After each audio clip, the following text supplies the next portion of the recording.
Hey, this is Manny with Not Waiting to Live. I'm a former Mercedes-Benz car salesman, and in this video, I'm going to cover the premium you can expect to pay purchasing a vehicle online. So this is not a matter of if, but how much extra you're going to pay using a service like Carvana, CarMax, or Vroom. And the way I'm going to demonstrate this is by looking to real-world examples of vehicles across each of those platforms. So I'm going to look at a car, an SUV, and a truck for each of those services. And what I'm going to compare them to are the dealer listings across the nation at this exact same time. For simplicity's sake, I'm going to leave private sales out of this. But as a little background, dealers in general are going to list a vehicle for $5,000 to $7,000 more than they paid to take that vehicle in. So if they paid $50,000 for a vehicle, they might initially list that vehicle for $55,000, $56,000, $57,000. If they took in a vehicle for $1,000, they might initially list that vehicle for $6,000, $7,000, $8,000. The difference is going to be relatively similar no matter what the price of the vehicle is. And they're going to be willing to part ways for that vehicle, typically for about $1,500 to $3,000 more than they took that in. So the difference in the list price and what they're willing to sell for is what the typical consumer can negotiate off. And that's going to depend on a lot of variables, such as how long the car's been on the dealership's lot and what financial position they're in at any particular time that you buy, whether it's the beginning of the month, end of the month, whatever. And I cover the whole spectrum of vehicle negotiation on this channel: how to negotiate a used car, a new car, a lease, how to make an initial offer, how to negotiate by email. So check out this channel. If I don't have the answer for you in any one of my videos, reach out and I'll eventually make a video to cover your questions as well. Before I dive into these examples, I do want to address overpaying in general. The worst thing that can happen in the car buying process is not that you overpay. The worst thing that can happen is that you buy the wrong car. So do make sure that you have focus and clarity on exactly what you want to do, what goal you're trying to accomplish by purchasing this vehicle in the first place. Don't get too wrapped up in seeing a great deal and ultimately committing to something that isn't right for you in the first place. I can say that in general, you are committing to overpaying when you're buying online because presence, physically being in the dealership or the point of negotiation, is customer leverage. It's harder for somebody that's selling you something to walk away from you if you're standing right there. It's a lot easier for them to blow you off or give you a higher price if you're just communicating remotely via the internet, email, whatever. So presence is customer leverage. If you want to get the best deal possible, you're not going to be able to do it online. It's just not possible. This is a game of human nature. It goes back as old as time. And if at any point you find any of this information useful, please take the time to like the video, comment if you can. This is the way the YouTube algorithm picks up my content, gives my channel more exposure, and gives me the incentive to keep making videos like this.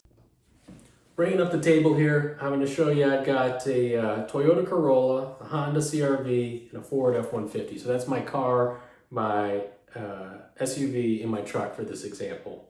I selected these because they are among the most popular year after year in their segments. And what I'm looking at here for these specific cars, and I don't have the year and mileage details on this graph because I'd like to make it more universal. This is not dependent on a specific year. This type of information is going to be valid moving forward into the future as well.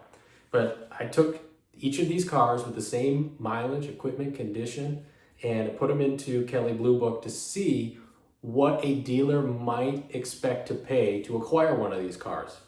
And Kelley Blue Book is not the only valuation service in the world, but it is the one that we used at the dealership that I worked for. It's commonly used at many dealerships, so that's what I'm going with here. And this trade-in value, it's based on good condition. There are different conditions, assumptions, and different games that they can play there with the trade-in value with Kelley Blue Book, but I'm not going to address that in this video. Now, taking those cars, I want to get an idea of what the cheapest dealer listings are on CarGurus.com. Not the only service to see where cars are, but it's a service that I commonly look at. And you can see For the Toyota Corolla, actually, it's kind of surprising. Maybe I need to get in the flipping Toyota Corolla business because the listings were a little bit higher than the others. 2,500 to 4,500 above expected trade-in value, and there are costs that go in when dealers taking a car. Usually, you're going to change the oil, you're going to replace some tires, might make some maintenance. There are expenses, but they're usually less than $1,000 that go in after you take in a trade.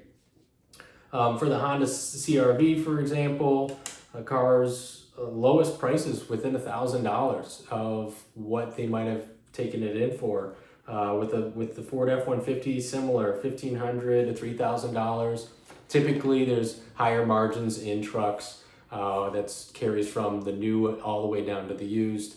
They hold their value longer. There's a lot of demand for that segment. The first service I want to bring up here is Carvana, and we can see right out of the bat what's interesting about this service.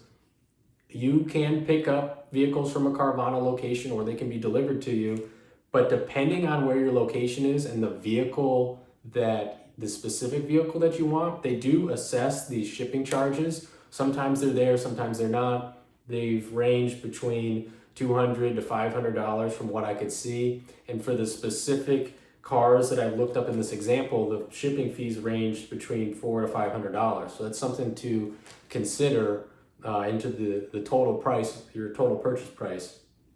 But what you'll see here through Carvana is the price range above the lowest dealer listings are in the $2,500 to $4,500 premium range. And that's something you just have to consider. I mean, this is a valuable service. They are giving you the convenience of streamlined interface and how you purchase a car from the comfort of your home, interact with financing, having it delivered to your door, but ultimately you are paying a premium for this service. And I'll bring up the next competitor, we see CarMax. The prices are comparable, but a little bit cheaper. And maybe this has to do with their established physical network. So CarMax has a network of physical dealerships, and the shipping for the most part appears to be free, although they do have a kind of a caveat that is open-ended that suggests that they could potentially apply a shipping charge to you that might be more relevant to less common cars. So, the cars I was looking for, these are mass-produced vehicles, maybe things that are less common, that are far away, you might be assessed a charge. I would definitely look into that and include that as a possibility in your total price.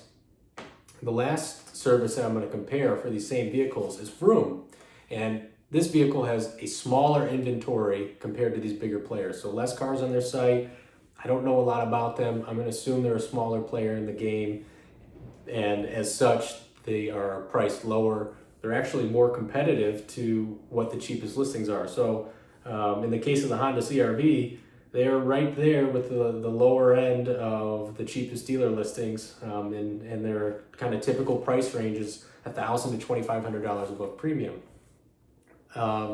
What I can conclude from this table is that you are paying a premium to use these online car buying services. It could be $1,000 to $4,500, maybe even more in premium, because of the listings that I showed on CarGurus, there still is an ability to negotiate some of that down based on what I cover in my other videos. I do recommend that you do check those out, particularly the used car negotiation video if you're in the market of looking for used cars that I've kind of arranged here. If at all at any point you find this video useful, please take the time to like the video, comment if you can. This is the way the YouTube algorithm picks up my content, gives my channel more exposure, and gives me the incentive to keep making videos like this. If you have anything you want to see covered, reach out, and thanks again.